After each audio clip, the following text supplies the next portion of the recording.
For you are no longer a slave, but a son, and if a son, then an heir of God. Tayo po yung mandaling manalangin. Salamat, Panginoon. Hallelujah. Patuloy po kami nagpapasalamat, Panginoon, sa patuloy na pribilehiyo, O Diyos, na binigay niyo po sa amin, maging inyo pong mga anak, Panginoon. Hindi man po kami karapat-dapat, Lord. Ngunit kami po ay kinahabagan niyo po, O Diyos, kinaawaan, at kami po ay inyo pong niligtas. Sa gabi ito, Panginoon, as we ponder upon thy word, Lord God, I pray, Father, maintindihan po namin ang hiwaga ng iyong mga salita. Makita po namin the beauty of your majesty, O God. Na napakaganda, Panginoon, ng iyong pagliligtas. Napakaganda, Panginoon, ng iyong character. Napakaganda, Panginoon, ng iyong attributes, Lord. At makita po namin, Panginoon, ang napakadakilang pribilehiyo na maging mga anak niyo po, O Diyos. Salamat po. Ito po ang dalangin namin sa pangalan ni Jesus. Salamin mo sa salita. Amen. Amen. Binabati po natin ang bawat isa. Sige, batiin natin ang mga kapatid. Praise the Lord. Ayan. Pwede po yung tumayo kung gusto po ninyo.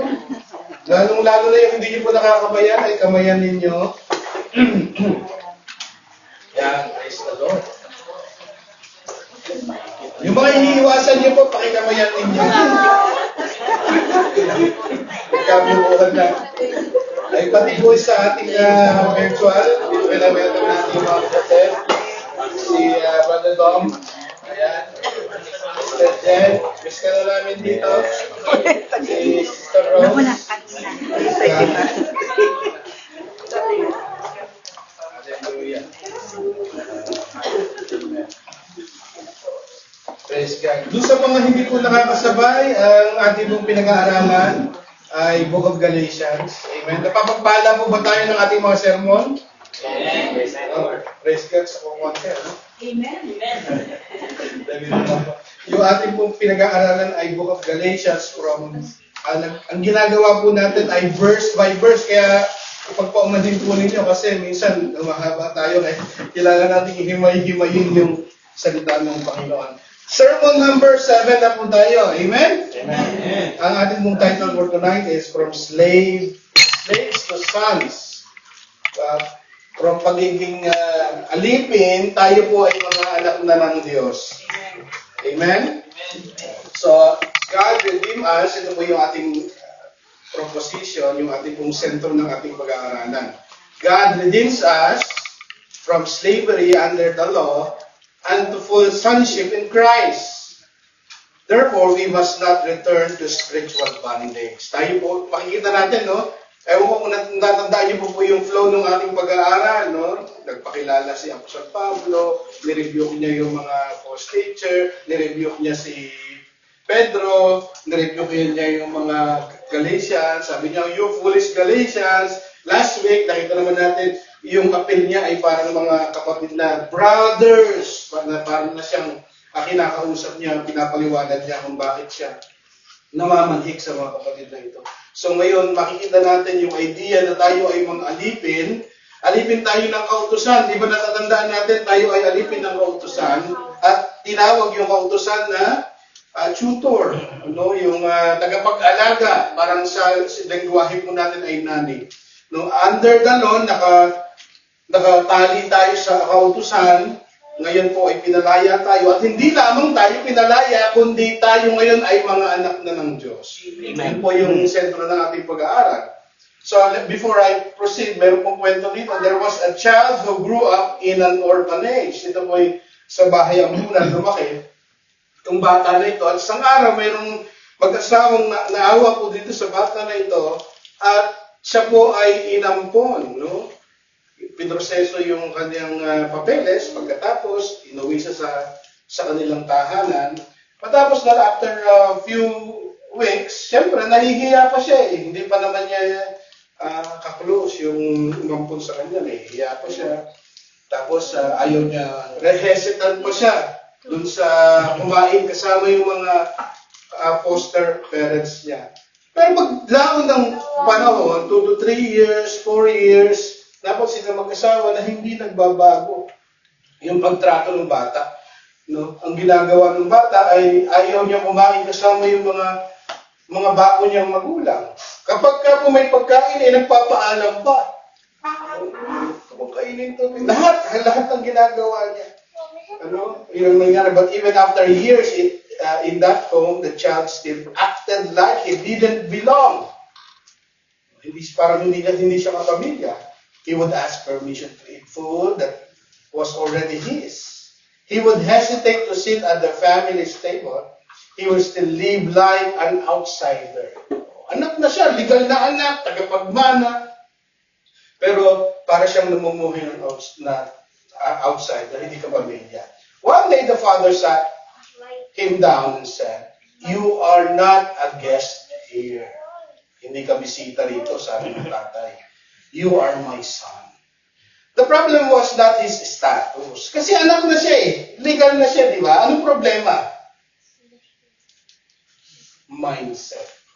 Minsan, ganun tayong mga Kristiyano, anak na tayo ng Diyos, pero namumuhay tayong parang mga alipin. Yung mga pribilehiyong dapat meron tayo, yung mga pribilehiyong dapat pinanghahawakan natin, ay hindi natin pinanghahawakan. Biruin mo, anak ka pala ng Diyos. Sabi mo sa katabi mo, anak ka pala ng Diyos.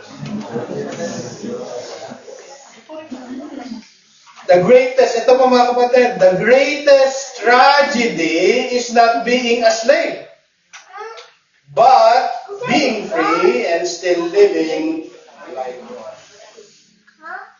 Hindi tragedy yung being slave eh. Yung anak ka na, meron na mamumuhay ka, parang malipin. Yun ang tragedy mga kapatid.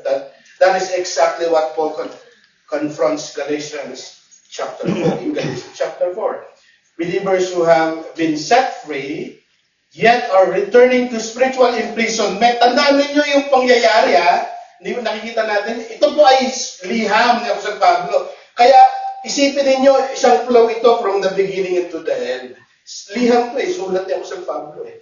So itong mga Galatian believers, nai-influensyahan sila ng false gospel.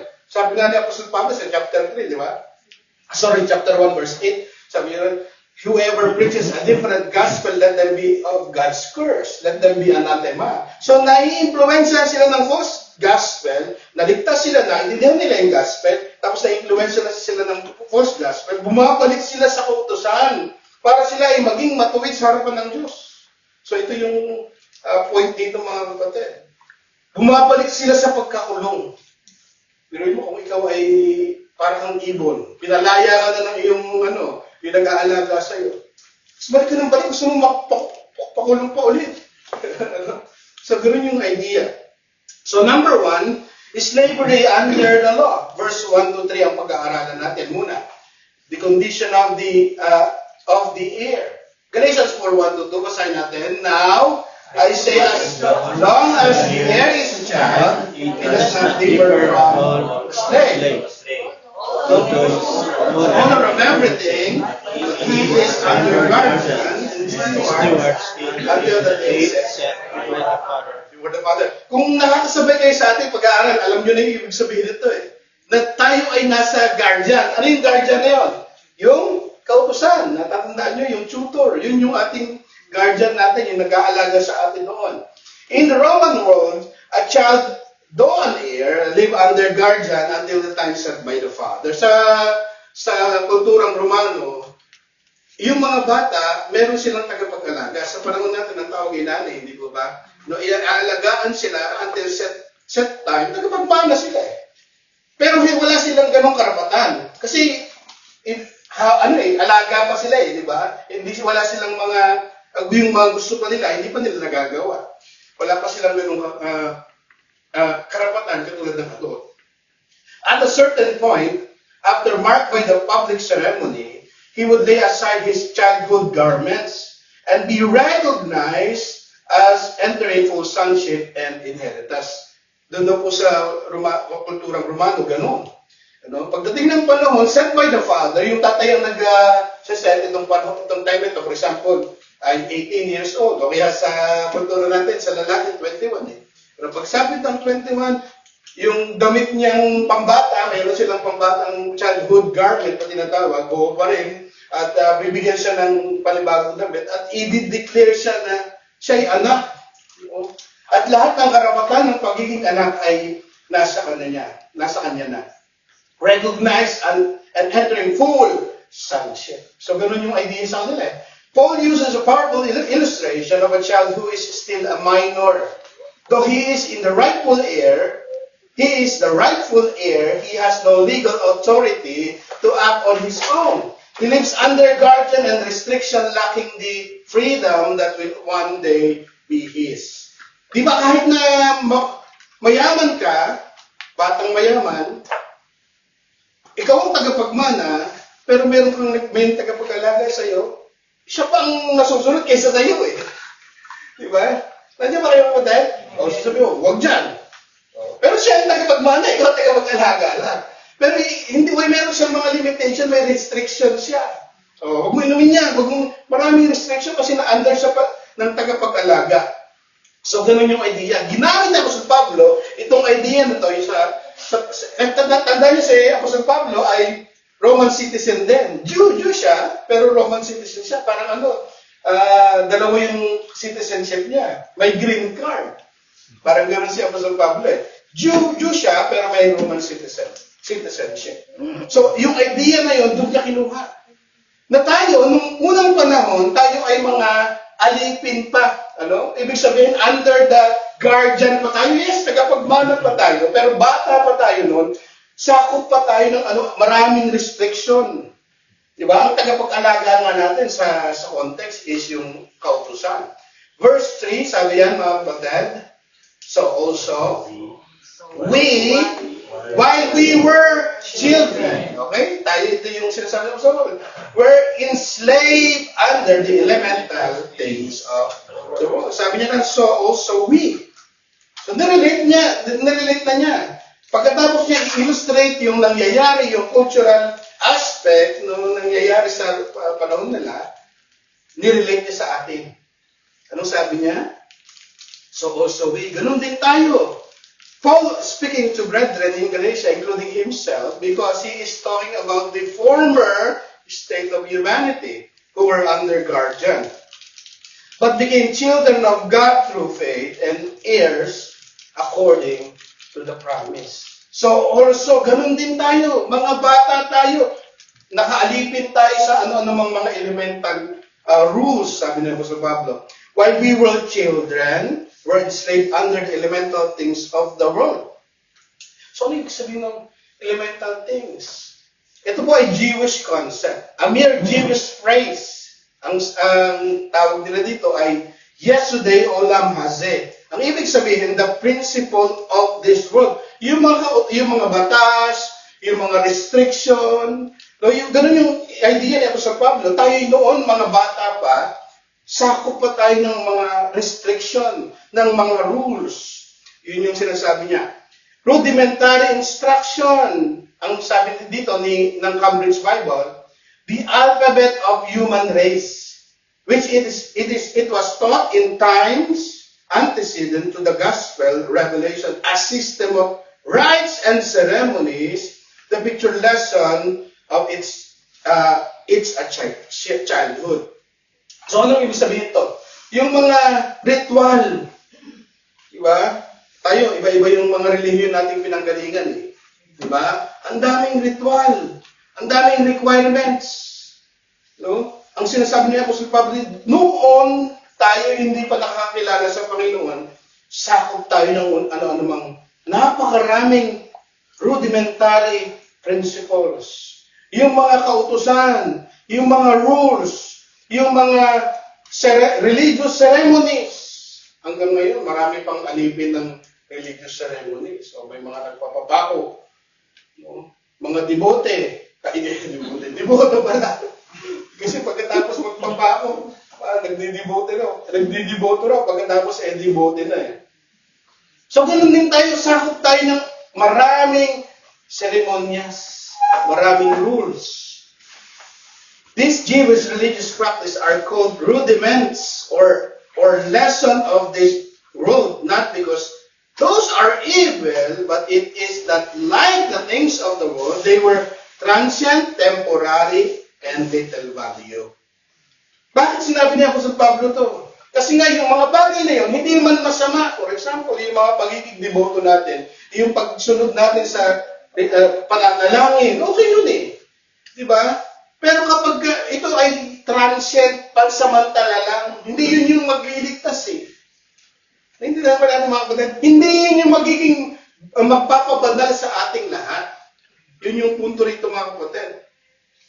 Apart from Christ, humanity is in bondage.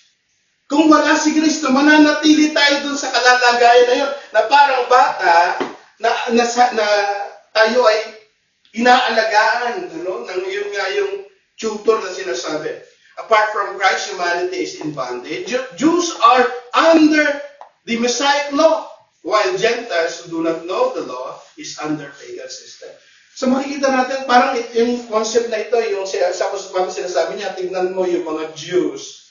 Anong nangyayari? Sila ay under the law, sila ay nakasakop sa tagapag-alaga, ano? They are restricted. Both are under the basic religious system, which is work-based. Ibig sabihin ng work-based, parang paikot-ikot lang.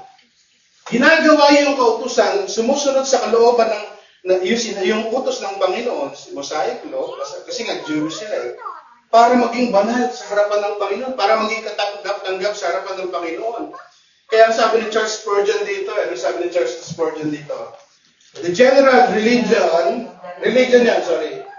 of the mankind is do, but the religion of the true Christian is done.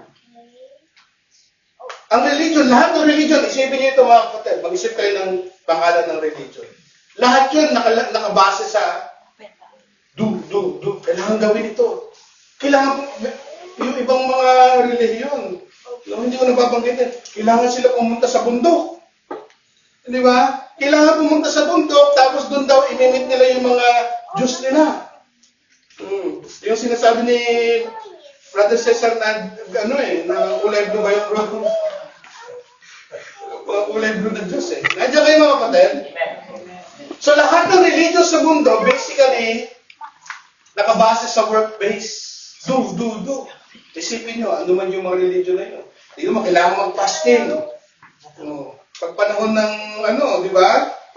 Ay kailangan mag-fasting. Ako, pagka panahon na gano'n, masaya ako kasi 6 hours lang ng trabaho. Excited ako sa buwan na yun eh. Kaya ulit kasi katatapos na, kaya ulit kasi medyo maiksi eh. Pero laging do. Kailangan mangiling, kailangan mag-fasting, kailangan gumawa ng, magbigay ng alms. Ang dami, puro do. Lahat ng religion sa buong mundo, puro do. Pero ang Kristyanismo ay nakabase saan? Sa ginawa ni Kristo.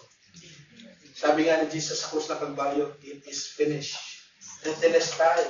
Tinapos na accomplished na ng Panginoong Jesucristo. So always remind yourself that anything that replaces Christ as your righteousness enslaves you. Lahat ng bagay na ginagawa mo, pinapalit mo kay Kristo para sa iyong katuwiran, yan ay umaalipin sa'yo. Andiyan kayo mga kapatid? Ang pagsisimba ay maganda. Pero huwag natin gawing washing machine ang pagsisimba. Sa lumang relihiyon, pag tinanong, ayayain ka pa. Kanina magsimba ka, bakit? Para magbawas ng kasalanan. Ginawa mong washing machine. Washing machine ang simbahan. Ano man yung pinapalit natin kay Kristo, para tayo ay maging matuwid sa harapan ng Panginoon, ayan yung umaalipin sa atin.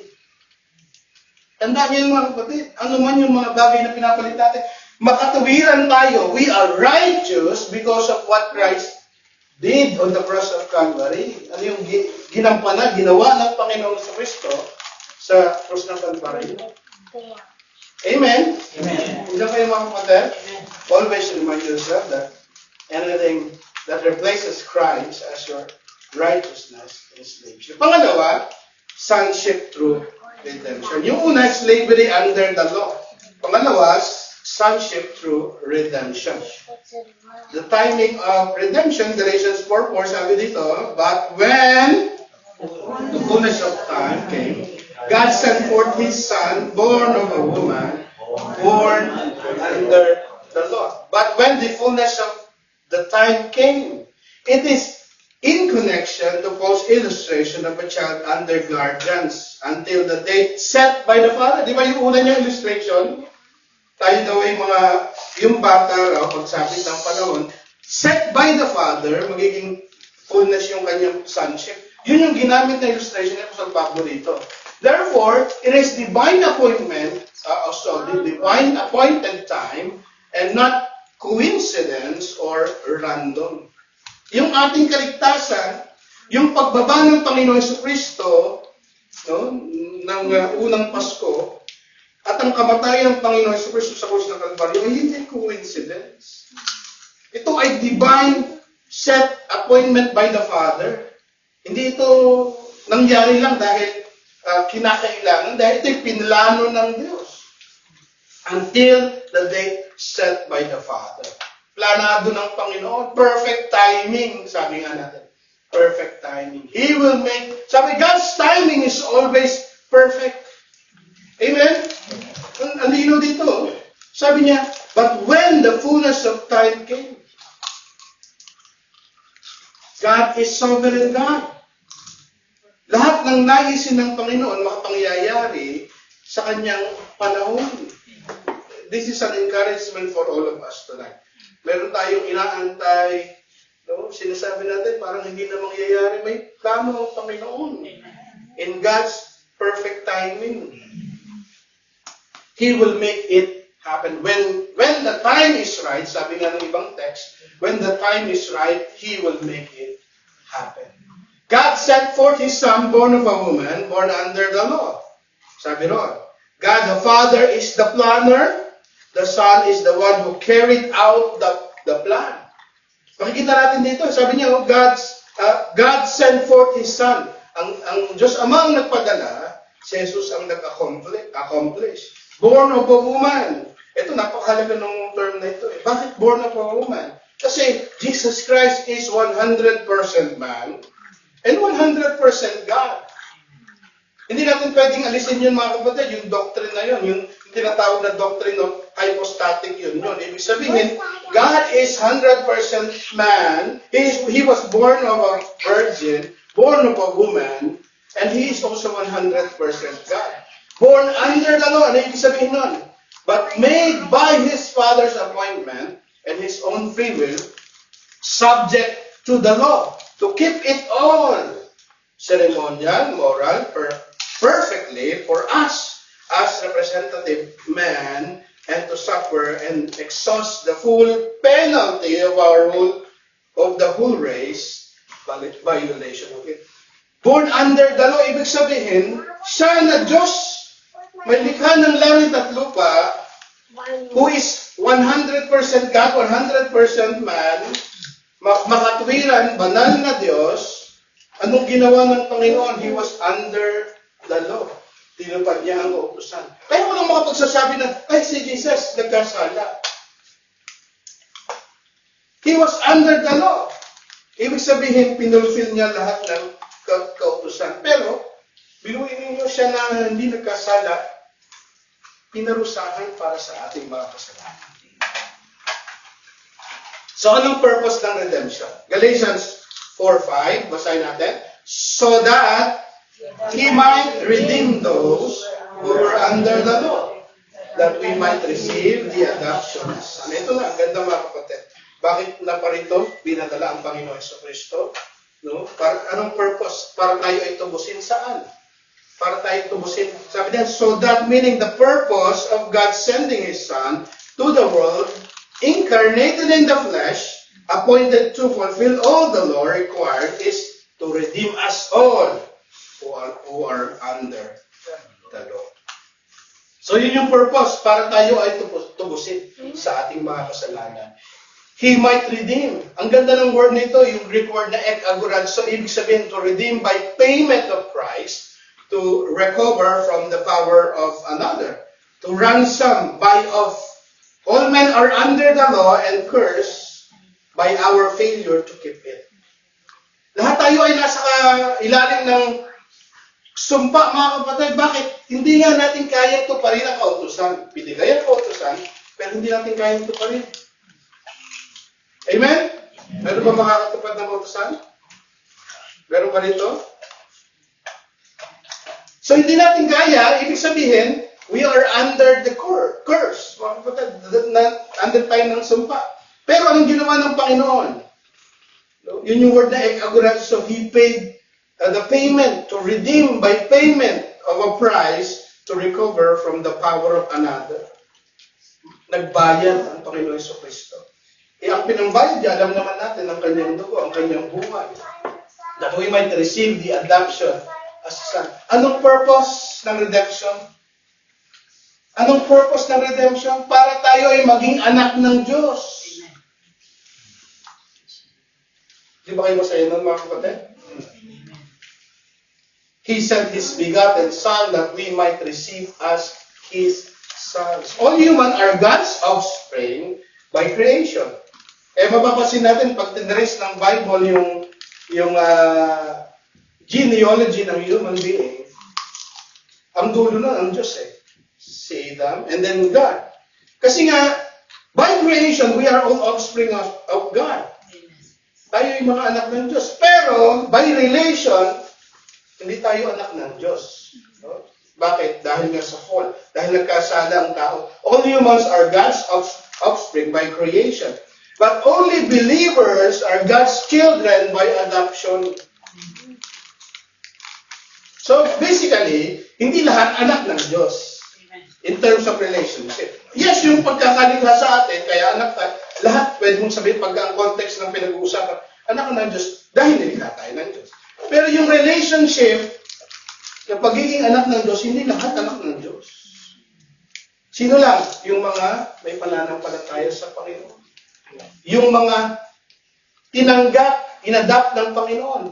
In that sense, there are children of God and children of the devil. Diba? Si Jesus mismo nagsabi nun Diba? Sabi niya, kayong mga sinungaling, anak ng inyong ama, na sinungaling. So, hindi lahat anak ng Diyos in that sense, yung relational sense. Sabi ni Bruce dito, explains that Roman adoption meant that adopted son was taken out of his previous state and placed in a new relationship with all the rights and legitimates as a legitimate son. Yun nga yung pinakilala, yung sinabi ko sa inyo kanina, pagiging anak sa Roman world, sa Roman culture, magiging yung status mo legitimate na. So, ganun yung adoption sa kanila. Hindi katulad ng adoption sa atin, sa concept natin. Kapag adopted sa atin, parang mas mababa. Walang karapatan. Diba? Kaya pinangbubuli yung salitang adoption yung ampun Diba? Kasi yung mga anak ko ampun pala may mga talino naman yung isa. Hindi, I have evidence. Kasi alam niyo yung mga picture niya ng baby siya. Pinapakita namin show me the evidence, sabi niya. Hindi daw siya anak, hindi daw siya ampon Sa concept natin, lalo ng mga Pilipino, ang salitang ampon ay hindi gano'n, derogatory, parang bully, pambuli. Bakit? Kasi hindi fully yung rights. Pati nga sa mga Disney cartoon diba? Si Snow White, yung mga kapatid, binubuli siya kasi ampun mo, Di ba, kapatid? Pero sa Roman concept, sa Roman culture, hindi ganun. Yung pag sinabing adoption sa kanila, legitimate at saka talagang tagapagmana ka. Parang totoo talagang anak. So, ganun yung concept ng ating adoption. Ganyan kayo? Tinanggap tayo sa na pagiging anak ng Diyos. Kasama yung benefits, kasama yung rights ng pagiging anak ng Diyos. So, yun yung concept. Note that we receive the privilege of becoming sons of God. We do not earn it. Walang magtatrabaho. Ay, gusto ko pong magtrabaho, magpakabait para maging anak ng Diyos. Walang ganun. Ito nga yung tinuturo ni Apostle Paul sa Galatians eh. Hindi sa gawa, hindi sa pagsunod sa kautusan, hindi sa pagtutuli, hindi sa pagsunod sa mga Jewish rites and ceremonies. Tayo magiging matawid sa harapan ng Panginoon, kundi sa pananampalataya lamang. Note that we receive. Yung word dyan, we receive. Sa verse 5, we receive the privilege of becoming sons of God. Hindi natin pinaghihirapan yun eh. Yung anak ka ng Diyos, hindi dahil mabuting tao ka. Anak ka ng Diyos, hindi dahil mas matalino ka. So ano yung proof ng sonship ngayon? Verse 6 na tayo. Sabi dyan, and because you are sons, God sent forth the Spirit of His Son into our hearts, crying, Abba, Father.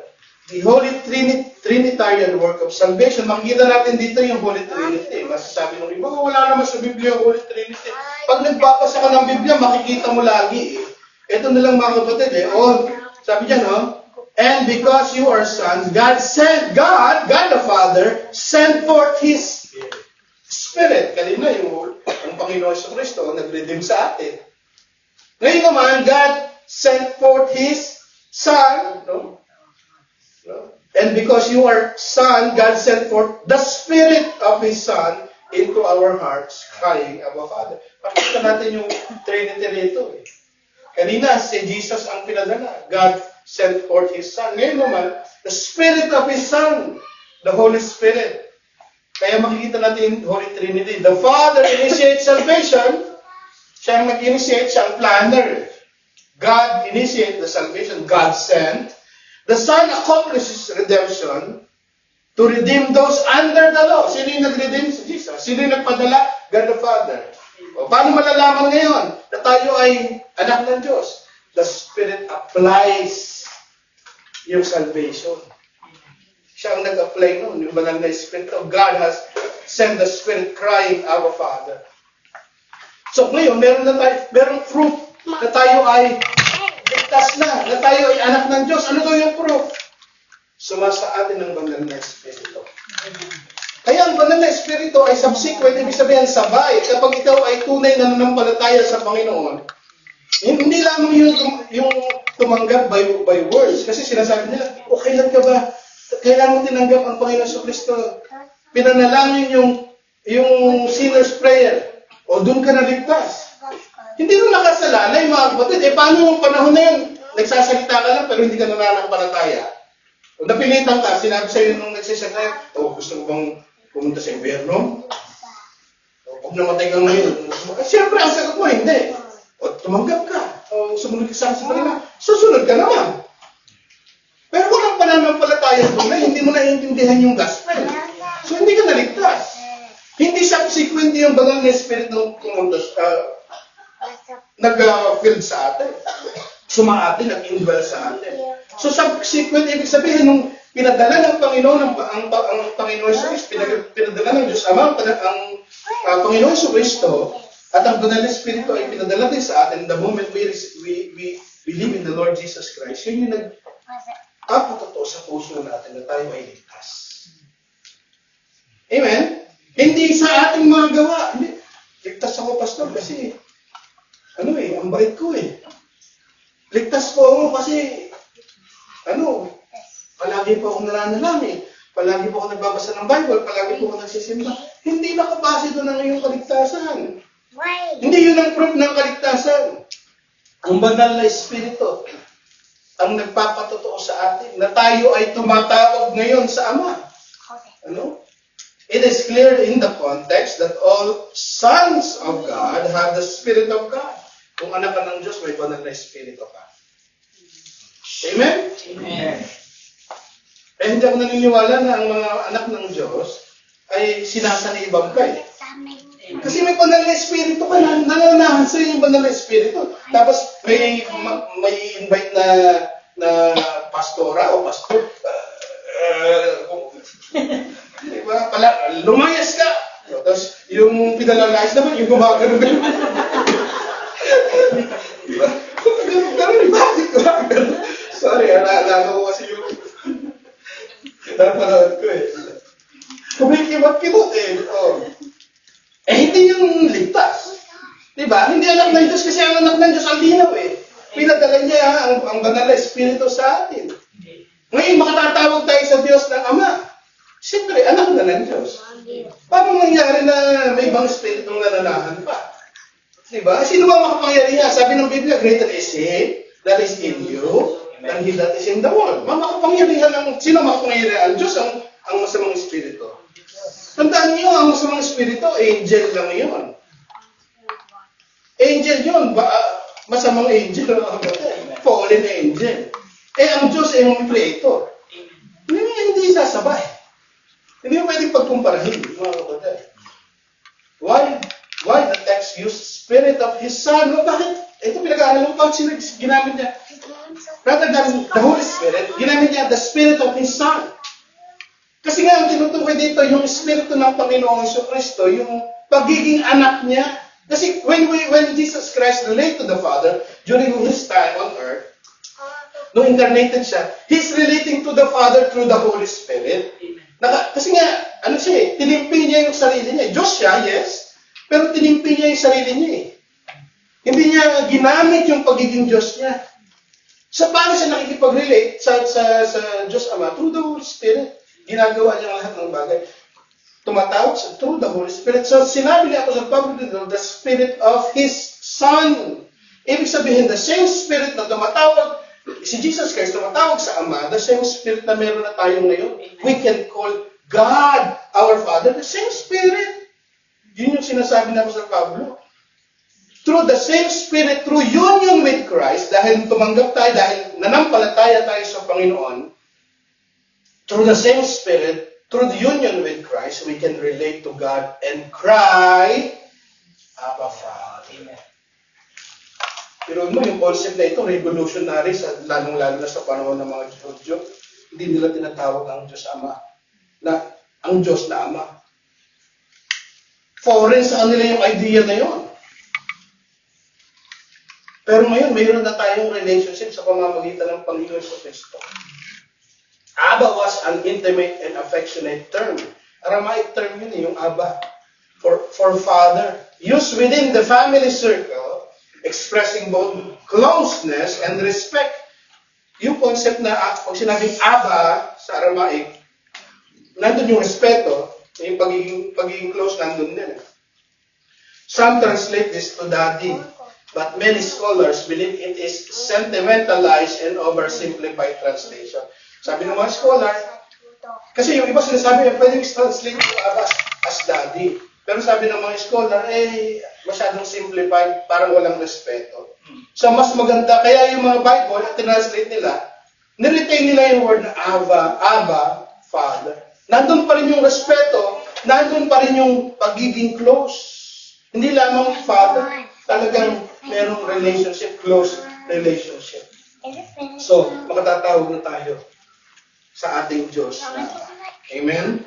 The result of sonship, ano yung resulta? Verse 7, therefore, you are no longer a slave. Kasi anak na nga tayo. Bakit tayo naging anak? Niredeem tayo ng kanyang anak. Niredeem tayo ng Panginoon Jesucristo. Therefore, you are no longer a slave, but a son. And if a son, then, tagapagmana. Sabi mo sa tabi mo, tagapagmana ka ba?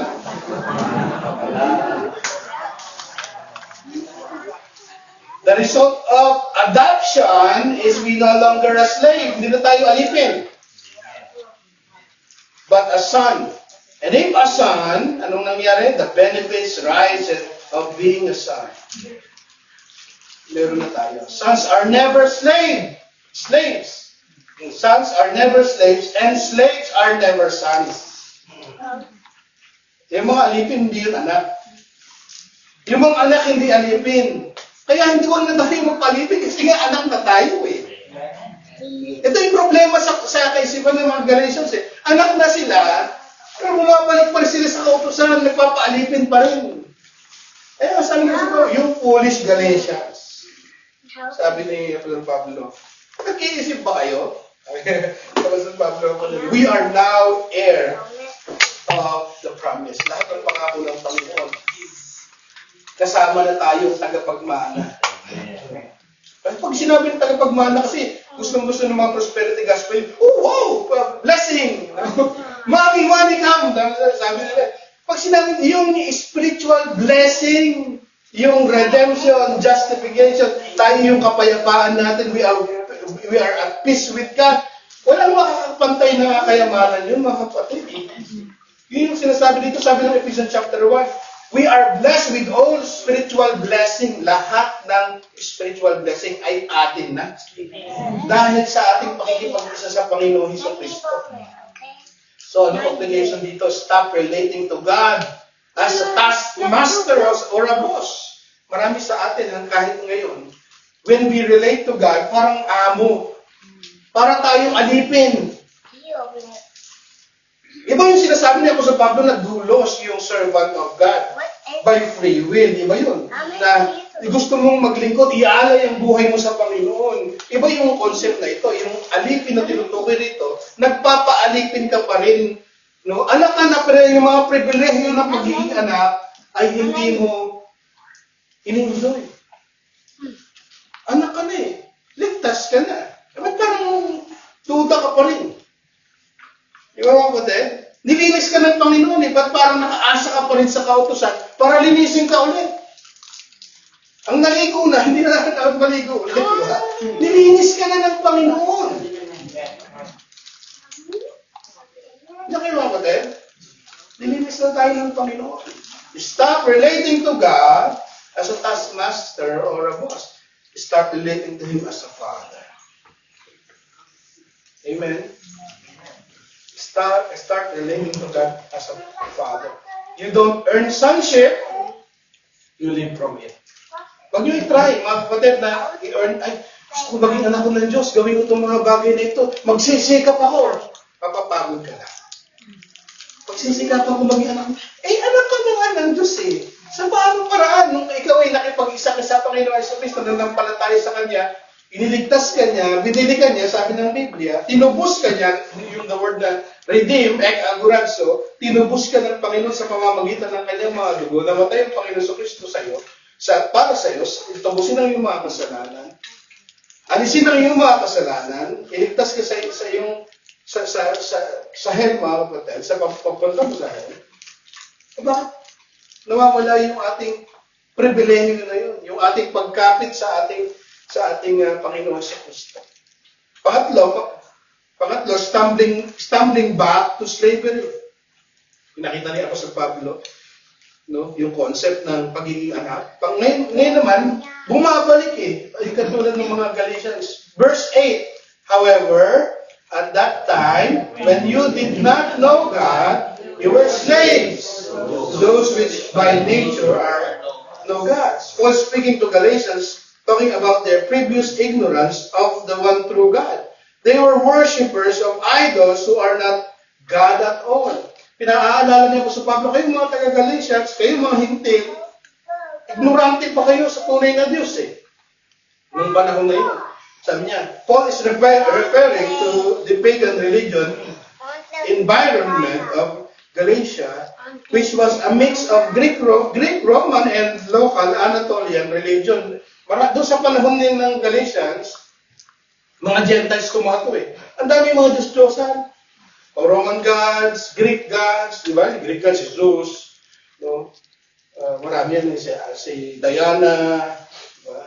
Tapos yung Roman gods and local Anatolian religion. Ang daming religion. Sinasabi na ko sa yung panahon na yon, naglilingkod kayo, alipin kayo ng mga pagsamba sa mga Diyos-Diyosan. Which is hindi naman Diyos. Nakita niyo yung parallel. Nung una, chapter 1, sabi niya, naniniwala kayo sa gospel, na ibang gospel, na hindi naman gospel. Ngayon naman, noon, ganitong naniniwala kayo sa mga Diyos-Diyosan, na hindi naman Diyos. Nakita niyo yung exclusivity? There is only one gospel because there is only one God. Amen. Nakita niyo yung pagiging exclusive na sinasabi ni Apostol Pablo? Ngayon, mayroong present danger. They have present danger. Verse 9. But now, kasi sabi niya, gano'n kayo noon. Mga ignorante kayo sa tunay na Diyos. You don't know. Hindi niyo kilala ang tunay na Diyos. But now, ngayon, having known God, nakilala niyo na ang Diyos eh. Ang tunay na Diyos. Or rather, having been known by God. Ito napakaganda nitong sinabi ng sa Pablo. How is that you turn back again to the weak and worthless elemental things to which you want to be enslaved all over again? Sabi niya sa Pablo, but now, having known God, from previous ignorance of the one true God, they have come to know God through the preaching of the gospel. Nakilala nila ang tunay na Diyos eh. Ang Diyos ng Israel. Sa pamamagitan ng Panginoong Kristo. Na mayroong kaligtasan sa pamamagitan. Nakilala nila ang tunay na Diyos. Sabi niya doon eh, but now. Tapos sabi niya, or rather having been known by God. Ang ganda eh. Ngayon, kilala niyo na ang Diyos. Pero mas magandang sabihin, kilala na kayo ng Diyos. Ano ibig sabihin ng paganda nito? Paul emphasizing the essence of salvation. It is not about we knowing God, but rather, God knowing us. Yun ang salvation, mga kapatid. Hindi, kasi marami nagsasabi, oh, I know God. O, sabi mo, Brad, kilala mo ba ang Diyos? Ay, syempre naman. Ganyan ako magdadasal sa Diyos. Sasabihin niya siya, kilala ko ang Diyos. Pero ang tanong, anong tanong? Kilala ko ba ang Diyos? Mayroon ka bang relationship sa Diyos? Kasi lahat magsasabi, oh, alam ko yun. I know God. Ito yung napakalagang sinasabi ng Apostol Pablo eh. No? Paul emphasizes the essence of salvation. It is not about we knowing God. Intellectual assent lang yun eh. Yo, kilala ko ang Diyos. Alam ko ang Diyos. Kilala ko si Jesus. Tuwing mahal na araw pa nga, nakikita ko siya nag-aaral eh. Pagbako, kilala ko si Jesus. Intellectually. Yung tinatawag na intellectual assent. For everyone claims to know God. It is about God knowing us o yung personal relationship. Tanongin mo sa tabi mo, meron ka ba personal relationship sa Diyos? Kilala ka ba ng Diyos?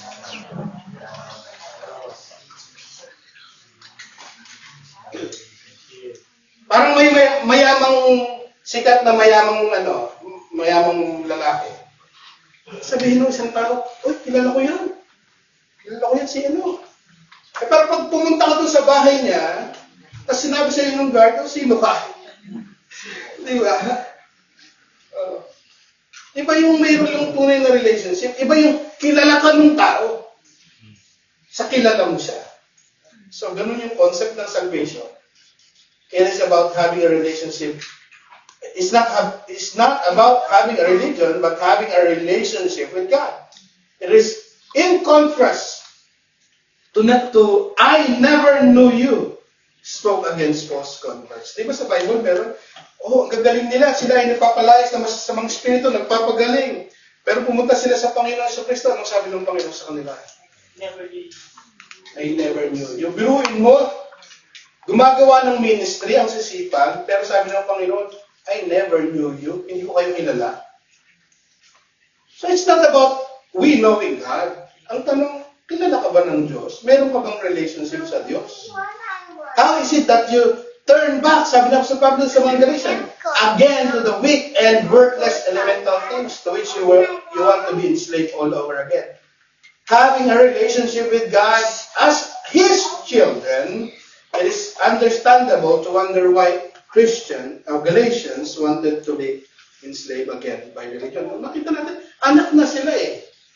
Ngayon, nagwawonder si Apostol Pablo, paano nangyari yun? Na kayo ngayon nakakilala na sa Diyos at kilala na kayo ng Diyos, o sabi niya, or God knows you, paano bumabalik ulit kayo? Anak na kayo, nagpapasakop pa rin kayo, nagpapaalipin pa rin kayo sa mga elemental things. Particularly, siyempre, in context, ang sinasabi ni Apostol Pablo, primarily, yung pagtutuli. Kayo yung mga anak na ng Diyos, tapos gusto niyo maging anak ng Diyos sa pamamagitan ng paggawa ng kautusan para pagtupad sa mga Jewish rights and Jewish laws, mali. They're religious regression. Pabalik eh. Regression eh. Verse 10. You observe days and months and seasons and years. O ito yung bukod dun sa pagtutuli at sa iba pang mga pagtupad sa kautusan, bumabalik ang mga Galatians dito. Anong ginagawa nila? They observe days and months and seasons and years. Paul refers to the Jewish religious calendar. Ang mga Jews, ang daming calendar. May Passover, may Hanukkah, ang daming religious calendar. Days, months, season, and years. Asa sa Sabat, di ba napaka-Sabat observer sila eh. Di ba? Talagang walang magtatrabaho. Pati nga si Jesus eh. Ang Diyos mismo eh, binawalan nila eh. Nagpapagaling lang eh. Ganun katindi mga Hudyo eh. Pero nagpapagaling si Jesus eh, sabi, bawal yan ah. Sabat nila. Ganun katindi, sumunod yung mga Hudyo, mga kapatid. So the issue is not about the observance itself, but the belief that these practices make one acceptable before God. Wala namang problema eh. Sabat, yung Passover, sineselebrate ng mga Hudyo. Pero ang problema, kapag ginagawa mo yan para maging katanggap-tanggap sa Diyos, katulad ng Sabat, di ba? Isang araw sa isang linggo. Well, maganda nga yan eh. Nagtitipon-tipon tayo, may panahon tayo para sa Diyos. Mag-gather tayo, magpasalamat sa Kanya sa biyayang natin natanggap. Maganda yan eh. Pero kapag religiously ginagawa natin yan para maging holy tayo, para tayo ay maging katanggap-tanggap sa Diyos, para tayo ay maging ligtas, na para bang plus points, ayan ha. Pastor, sa isang taon ay merong ilang linggo. 3 lang absent ko, Pastor ha. Yung kaligtasan ko, medyo sure na. Medyo sure na kasi pag ginagamit natin, maganda yan eh, Sabat, maganda yung worship service, maganda yan eh. Pag yung mga bagay na ginagawa mo ngayon, ministry, ginagawa mo para maging katanggap-tanggap, parang yan yung basis ng iyong kaligtasan, yan yung basis ng iyong justification, yan yung basis ng pagiging anak mo sa Diyos, ay mali. Bumabalik ka, anak ka na nga eh. Ginagawa mo yan para magpasalamat. Iba yun. Kaysa yung ginagawa mo para maging katanggap-tanggap, para makamtan mo yung kabuuan ng kaligtasan mo, mali. Second. Mga kapatid. And my turn. The issue is not about observance, it's about the belief that these practices make one acceptable before God. In a similar way, many today observe religious traditions, such as Mahal na Araw, thinking that participation earns God's favor, when in reality, acceptance comes only through Christ. Di ba marami nagmamahal na araw, nagpapanata, para sa ano? Para maging katanggap-tanggap sa Diyos, para ma-earn nila yung pagiging anak ng Diyos, yung pagiging justified. Tatanungin na ini-interview, Kuya, bakit niyo po ginagawa yun? Bakit po kayo nagpapapako? Bakit po kayo nag-aampas na yung likod? Siyempre, ito'y panata ko sa Diyos. Para bayaran yung aking mga kasalanan. Kung mo naman nagbayad na ng iyong kasalanan, nagbabayad ka ulit. Yun yung problema, mga kapatid. We do not attend worship service to gain favor from God. We gather in worship to express our love for our Father in heaven. Hindi tayo nag-gather para maging, madagdagan yung ating kaligtasan. We do not do good works to become righteous. We do good works because we have already been made righteous by Christ. Amen. Bakit ka gumagawa ng kabutihan? Para maging matuwid ka? Hindi, matuwid ka na. Sa pamamagitan ng Panginoong Hesukristo. Pinabanal ka niya eh. Niligtas ka, pinatawad sa iyong mga kasalanan. Kaya ka ngayon gumagawa ng kabutihan. Di ba, may maraming mayayaman na gano'n eh. Magagaling po ako sa simbahan na ito upang maging katanggap-tanggap sa Diyos. Mabawasan ang aking mga kasalanan. Mali. Please. So Paul's concern, ito na, 4:11. I fear for you. Ano sabi niya? Perhaps I have never over you for nothing. Paul expresses a deep pastoral concern that in the Galatians continue turning from grace to legalism. His labor among them may prove fruitless, revealing that they have not truly grasped or embraced the gospel. Sa pagpapatuloy nila sa legalism, kasi bumabalik sila sumusunod sa mga days, weeks, months, years, yung mga Jewish calendar na sinusunod nila. Bumabalik sila doon tsaka sa mga kautosan ng Jewish laws. So sabi ni Apostol Pablo, nag-aalala ako, nangangamba ako na yung mga pagpapagal ko sa inyo yung mawalang kabuluhan.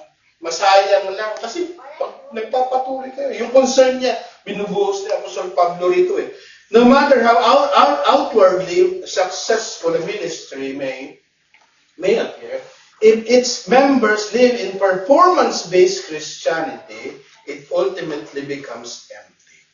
Kahit na anong laki ng simbahan, kahit na anong itsura parang successful yung gawain ng pastor na ito, mga kongregasyon na ito, ang yayaman, ang gagaling kumanta, kahit parang successful, pero kapag sila ay work-based salvation, empty lahat yun.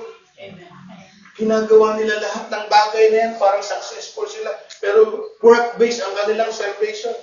Inaasa nila sa mga gawa nila yung kanilang kaligtasan, empty yun.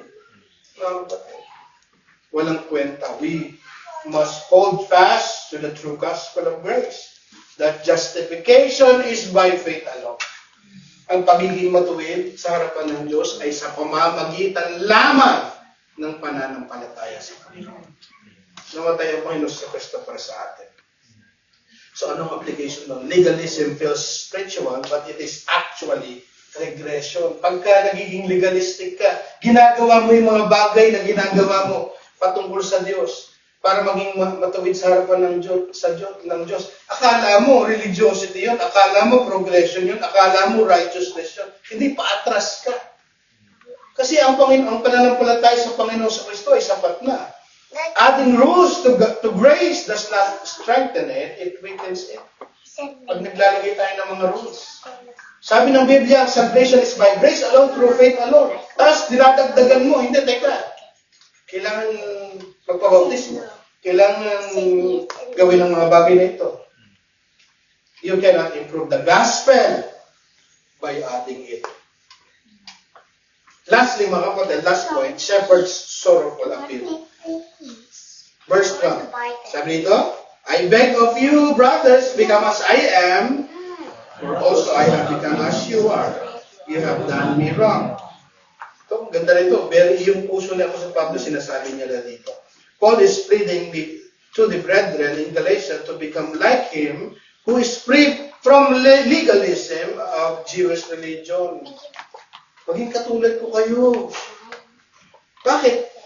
Kasi yung pagiging malaya-malaya na si Apostol Pablo sa kautusan, pinuhin mo, pariseyo si Apostol Pablo, mga kapatid, stricto pagdating sa kautusan. Pero napalaya siya sa pamamagitan ng pananampalataya sa Panginoon sa Kristo. Malaya na siya. Hindi na siya sakop ng kautusan. Hindi niya na ginagawa yung mga kautusan na yun para maging katanggap-tanggap sa Diyos. Ngayon, mga kapatid, sabi niya sa Pablo, naway, maging katulad ko kayo. Diba, ganyan din ang puso natin kapag nakakita tayo ng mga taong wala sa Panginoon. Sana maging katulad, maging malaya rin sila. Yung nararanasan ko ngayon, nawain na maranasan nila. So ito siya sabi niya po sa Pablo. No? I beg you, brothers, become as I am. For I also have become as you are. Yung sinabi niya sa Pablo dito, for also I have become as you are. He became like the Gentiles to win them. Nakisama siya sa Pablo. Nakisama ako sa inyo. Maging katulad ko kayo. Sabi niya sa Pablo. I reminder of past love. Ito, pinaalala na niya. Yung pag-ibig nito mga taga-Galatia. Kasi nagiging intimate na yung sulat niya eh. Nakita ninyo, pinakikita niya yung truth. Ngayon, medyo intimate na. A personal note ang tawag dito. Galatians chapter 4:13. But you know It was because of a bodily illness that I proclaimed the gospel to you the first time. Paul's reason of going to Galatia is due to physical illness. Malinaw mga kapatid eh. Hindi natin alam kung anong sakit. No? Kung paano siya napunta sa Galatia at nakapag-preach ng gospel, dahil sa bodily illness, may karamdaman siya. So kaya siya napunta ron. God sovereignly used his condition to bring him to Galatia and preach the gospel. So sovereignly, ginamit ng Panginoon yung karamdaman niya. Kaya ito, reminder din sa atin, hindi lahat ng parang pangit sa ating paningin ay talagang pangit. Remember that God is sovereign God. Meron siyang plano. All things work together for good for those who love God. So dito, makita natin, may karamdaman siya sa Pablo, pero ginamit ng Panginoon yun para mapunta siya, mapadpad siya sa Galatia. Verse 14, and that which was a trial to you in my bodily condition, you did not despise or love, but you received me as an angel of God, as Christ Jesus himself. Paul commending Galatians for their warm hospitality despite of his physical illness. Both Jew and Gentiles alike consider illness as punishment of God or even curse from God. Meron kasing concept eh, kahit sa panahon natin ngayon, pagka may karamdaman ko, pinaparusahan ka ng Panginoon. Remembering ko lang, kanino kayo kasalanan, ba't nagkaganyan niya? Sa kanyang magulang kaya, sabi ng mga tao, di ba? Kasi sa Jewish concept, maging sa Gentile concept, kapag may karamdaman ng isang tao, parang, uy, naku, pinaparusahan ng Panginoon yun. Pero sabi dito, hindi ako sa Pablo dito, tinanggap niyo ako.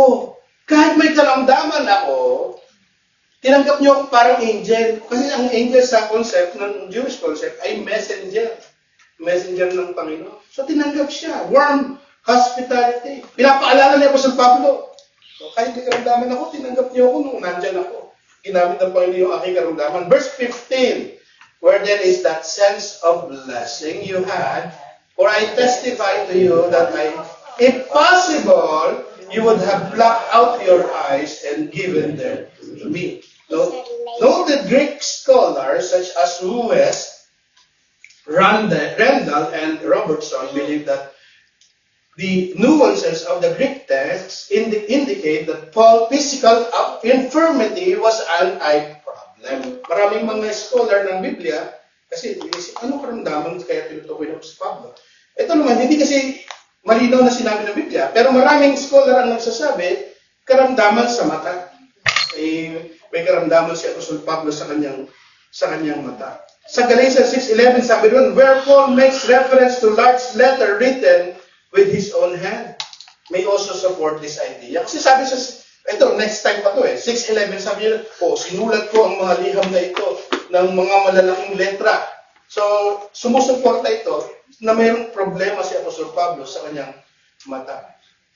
So, a painful question. Ito na yung pumasok. Pinaalala niya ako sa Pablo, yung kanilang pag-ibig, kahit may karamdaman ako, possibly sa mata, tinanggap niyo ako. O ano na yung pinaalala niya ako sa Pablo? Verse 17. They zealously seek you, not commendably, but they wish to shut you out, so that you will zealously seek them. False teachers, like the Judaizers, ito ngayong nakaka-apekto sa Galatians, are like bachelors who eagerly pursue a young lady. Yung mga false teacher dito mga kapatid, parang nangliligaw, parang binatang nangliligaw sa mga babae. Anong sabi niya? They seriously seek you. Talagang gustong-gusto nila kayong akitin. Inaakit nila kayo. Nililigawan nila kayo. Itong mga false teacher na ito eh. No? Many cause are use a technique similar to this. No? Ito yung tinatawag na love bombing. They overwhelm a prospective member with attention, support, and affection. Yung mga kulto, ganun eh. Iparamdam nila, parang nililigaw ako. Magmatindi yung kanilang pagligaw, yung tinatawag na love bombing. They seek, parang, kung ikaw naman, naghahanap ka ng attention, talagang ma-attain ka ron. Mapupunta ka ron. They shut you out, sabi na, from true gospel, from true fellowship, so that you eagerly come to them. sinisiraan si Apostol Pablo, they shut you out from the gospel para sila ay sumama. No? Galatians 4:18 na tayo. But it is good always to be seriously sought in a commendable manner. And not only when I am present with you. There is nothing wrong when they are pursuing you, but if only their cause is good. But if the cause is good, they can do it even in his absence. So anong gusto ito? Kung nililigawan nila kayo, pero maayos, tama yung kanilang intensyon, okay sana. Kahit wala ako, sabi ng Apostol Pablo, okay. Yun yung punto ni Apostol Pablo dito. Galatians 4:19, o 2 verse na lang tayo. My children, o yun, intimate na. Nung nakaraan, anong tawag ni Apostol Pablo? My dear brothers. O yun na, masyado nang intimate yung sinabi niya. My children, with whom I am gained in labor. Christ for me. Paul is speaking to Galatians, spiritual father, and not just a teacher or someone who does not care. His attention of rebuking them is out of pure love. Bakit ko kayo kinukorek? Bakit ko kinukorek yung inyong mga katuruan, yung inyong mga ginagawa, yung inyong pag-iisip?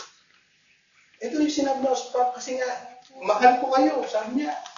My children, with whom I am gained in labor until Christ formed in you. Paul used striking image of a labor pain of childbirth until Christ formed in you. The goal is not outward conformity, but inward transformation. So yung ginagawang pagpapagal ni Apostol Pablo, para saan yun? Hinantulad niya doon sa nanganganak, di ba? Naglilihi. Talagang masakit. May labor pain na tinatawag. So, ganun din yung pag-form. Hanggang daw ma-form kayo. Ma-form ang mga kapatid saan? Paging kagaya ng Panginoon sa Kristo. Until Christ is formed in you. Nakakagaya naman? Nakakatulad na ba tayo ng Panginoon? Malapit na ba? Malayo.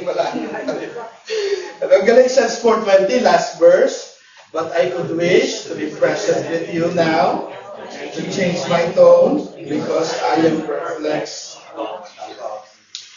He does not want to correct them from a distance, kasi kailangan very urgent yung letter.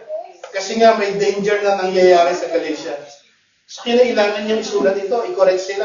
Kaya sabi niya Apostol Pablo dito, but I could wish to be present with you now and to change my tone. Gusto ko sana, nandyan ako Baguhin yung tono, kasi matindi yung mga tono ni Apostol Pablo from the beginning. You foolish Galatians. Diba? Medyo matindi yung, gusto ko nandyan sana ako. Lolobin lang ng Panginoon para baguhin ko yung tono ko. Because I am perplexed about you. He does not want to correct them from a distance. He wants to be with them. Don't reject truth because it confronts you. Pagka kino-confront ka ng katotohanan, sinasampal ka ng katotohanan, huwag nating i-reject. Pag may mga taong nagkukorek sa iyo, magpasalamat ka. Amen? Ibig sabihin, mahal ka ng mga tao na yun. Value leaders who tell you the truth, not just what you want to hear. Maraming tao ngayon, they go to a church na puro puro encouragement, puro self-improvement. Value leaders who tell you the truth, not just what you want to hear. Kaya punong-puno ang mga simbahan ng blessing church, mga prosperity gospel church, kasi people wants blessing. Diba? We want material blessing. Yan ang kalikasan ng tao. So, value leaders will tell you the truth. Ano ba yung katotohanan? Spiritual growth is equal to what? Christ conformity. Ang tunay na spiritual growth, kapag nakukonforma tayo, nagiging kagaya tayo ng Panginoon sa Kristo. Let me close the sermon. Noon mga kapatid, you were slaves under the law. Lahat tayo. Alipin tayo ng kautusan. Redeemed by Christ and adopted as sons. So why return to slavery? Anak ka na ng Panginoon, bakit ka babalik? God did not save you to make you a better slave. He saved you to make you his son. Para maging anak tayo ng Diyos. Amen? Sorry to you, Chloe. Let us all stand.